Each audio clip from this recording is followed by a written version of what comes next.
Indian No More, Chapter 11, Summer in the City. Figuring out how to be an Indian in the city with no cousins to play with wasn't easy. I missed our adventures through the woods, creeks, and fields back home. At least Pee-wee and I had our new friends, Addie and Keith, and they were about to introduce us to a couple of other kids on our street, Anthony and Philip.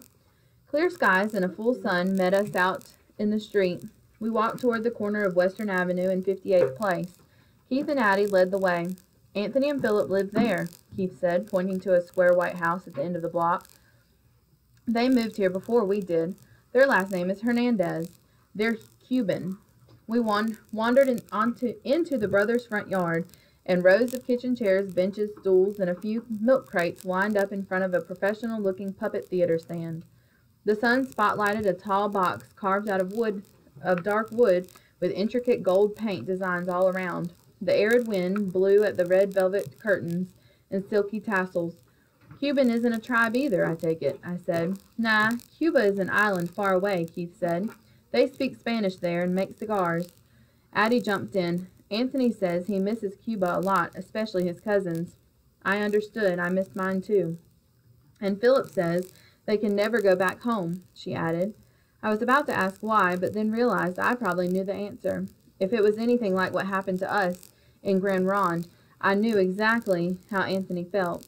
They put on good shows, Addie said, looking for a row of empty seats. They do this every summer. They've done a magic show, a circus, and a musical. Anthony, the younger brother, met us and held out his hand to collect admission. A penny each, please. The 2 pennies I received from Chich that morning for Pee-wee and me clinked in Anthony's hand on top of Keith's money. Most of the neighborhood kids sat around us. I sat down next to Pee-wee, who sat next to Addie. Anthony and Philip aren't their real names, Addie said. They're not? I asked. They changed them to make it easier for the teachers to say in school, Keith explained, sitting down next to me. The government made our elders change their names too. The Indian agent couldn't say them right, I said. What were your real names? Asked Keith. Don't know. It's been since before Chich was born, maybe even her parents, since anyone said them. I watched Philip and Anthony bring out paper cups through the front door. So they gave you Petite as your last name? Addie asked. Pee-wee nodded. You know, Petite isn't an American name, Keith said. I shrugged. I didn't know what it was, except not an Umpqua name. Mrs. Hernandez, wearing a nurse's uniform, brought out small brown paper bags full of fresh hot popcorn for everyone in the audience. Mrs. Hernandez was a doctor in Cuba, a real good doctor, too, Addie whispered, continuing her gossip. She's not allowed to doctor here, though. Why not? Pee-wee asked. Mama says it's because she's a Cuban doctor, not an American doctor. Now she's a nurse, but she still helps everyone on our street. That didn't seem right. Doctors were doctors, period. I noticed some white kids filling in the seats. While Philip offered cups and Anthony poured fruit punch, Mrs. Hernandez passed out the popcorn. She stopped in front of Pee-wee and me. Hola, hablas español? I leaned back, startled as I took the bag. I'd never heard that language before, and I didn't know what to say. Pee-wee's brow scrunched up. Thank you, I said, hoping that was the right response. Mrs. Hernandez tilted her head, looking at me. Oh, I'm sorry, she said, switching to English. I thought you knew Spanish. She continued, giving away popcorn to the rest of the kids. I looked at Keith. He shrugged. I don't know what she said either, he offered. Do I look like someone who knows Spanish? Well, if I didn't know you were Indian, I would say you look Mexican, and they speak Spanish. California used to be part of Mexico.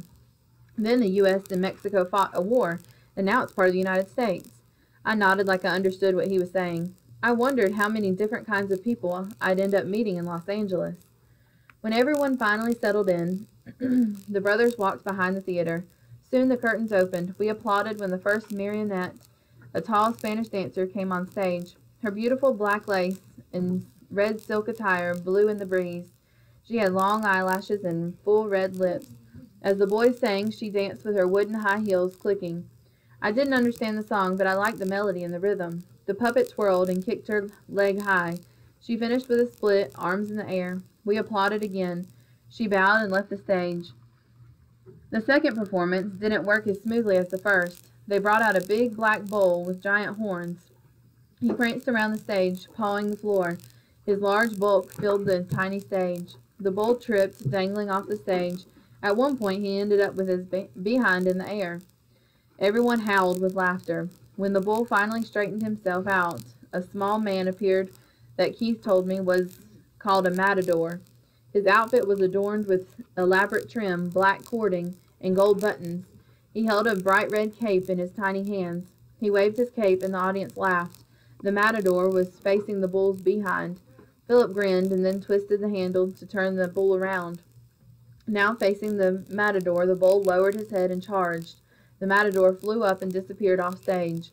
The bull looked around, trotting from one end of the stage to the other. When the matador reappeared, he held a tiny sword in one hand. The matador raised his sword at the bull and faced the audience. He struck the bull on the head with a sword. The bull shook his head and collapsed, his wooden body crashing on the stage. The matador had knocked the bull out. The audience cheered and applauded. Anthony and Philip came out from behind the theater and took a bow. Afterward, we all helped the brothers put away everything from the yard. When we were all done, Anthony and Philip began suggesting games we could play outside. Playing inside someone's house was never an option, even on a hot day. "How about war?" Philip said, sitting on the edge of the porch. Carl and Debbie also joined us. Debbie lived across the street, and Carl lived next door to the brothers. They seemed a little younger than me and Keith. Carl was white, but I couldn't tell about Debbie. Her hair was light brown and curly, but she actually looked a little like me and Pee-wee. "Nah, we played that last time," said Carl. He picked up an empty paper bag, wadded it up like a ball, and threw it at Anthony. "How about baseball?" "My mom grounded me for a week after we used her couch cushions for bases," Debbie said. "No way." "I know something way more fun than that," Addie offered. "Regina and Pee-wee have a teepee in their backyard. We could play cowboys and Indians." "Great!" Anthony exclaimed. "We've never had a teepee to play in." Keith checked over the teepee in the backyard and gave it a thumbs up. We constructed a soldier's fort on our front porch using a metal rocker, a card table from Keith's house, and a couple of blankets spread over the top. The teams could run around one end of the house to the other as well as anywhere in the block between our three families' houses.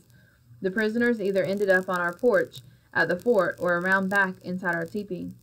With everything set up, Philip made all the rules. "The soldiers have guns and the Indians have bows and arrows," he declared. I immediately balked. "Indians have guns, you know," I said. "We play cowboys and Indians back home, too, and all our Indians have guns." "Indians can't have guns because Indians can't win," Philip responded. "What?" I stepped back, hands on my hips. "Indians can't have guns because they are automatically supposed to lose the game?" "Come on, Philip," Keith said, seeing my expression. My face was getting hotter by the minute.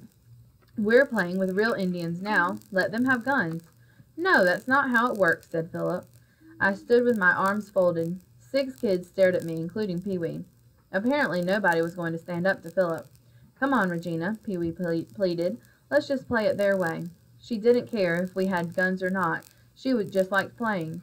After some awkward silence, I reluctantly agreed. The Indians would have bows and arrows instead of guns. The game began. Everyone yelled, running around shooting whatever we had, sticks, fake rifles, plastic bows and arrows. Soon I was captured and stuck on the front porch. I didn't really care to play anymore anyway. At least Pee-wee was happy. I sat down with my head on my knees. The game was so much better with our cousins and the bigger kids back in Grand Ronde, back home.